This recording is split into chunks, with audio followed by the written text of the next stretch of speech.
The National Police Chiefs Council estimates there could be around 20,000 clone cars driving about in the UK, but actually that number could be a lot higher.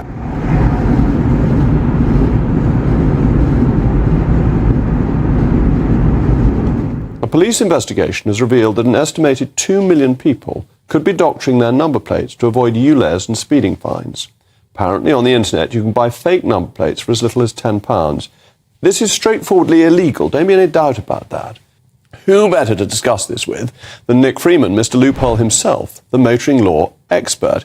Nick, thank you as always for joining me. It's very clear, isn't it, that putting on somebody else's number plate or a number plate that has the letters the wrong way around is straightforwardly illegal. What about putting a see-through cover that doesn't distort the numbers and letters for ordinary vision but does for cameras? Is that legal or illegal? Illegal.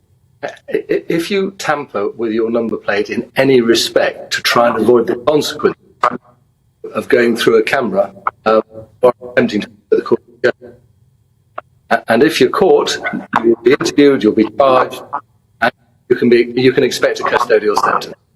So it's a really stupid thing to do, because you go from a risk of 3 points or a modest fine to potentially a jail sentence if you muddle with your number plate to avoid justice.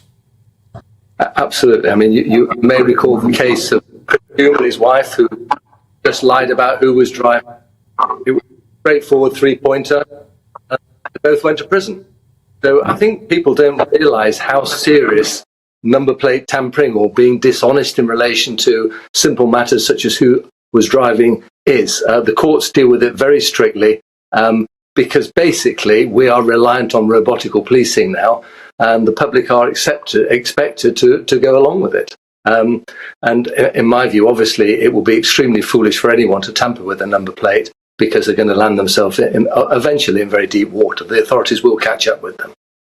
But this is the problem, isn't it? That it seems as if the law has become so draconian that the consent for it is breaking down. That whereas 30 years ago, before there were speed cameras, this didn't happen. People accepted that if they were stopped by the police, if they were pulled over, it was essentially fair. But with hundreds of thousands of fines being issued automatically, with no real court process involved, aren't people beginning to think that it is no longer fair, and that the government by consent is crucial to a law-abiding society? Yes, you're absolutely right. It used to be perceived as fair game, and of course, if you were stopped for speeding, 30 years ago or even less than that, an officer would exercise his discretion, and you may get a warning. And you drive off having been given that warning, and you tend to drive carefully for some time. Now it's robotical.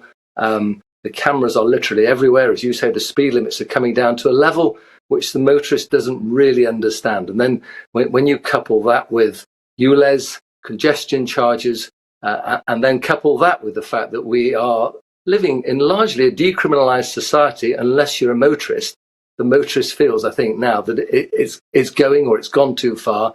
And they're beginning to resist the law. They're beginning to take the matter into their own hands because they say it's too much. Thank you so much for joining.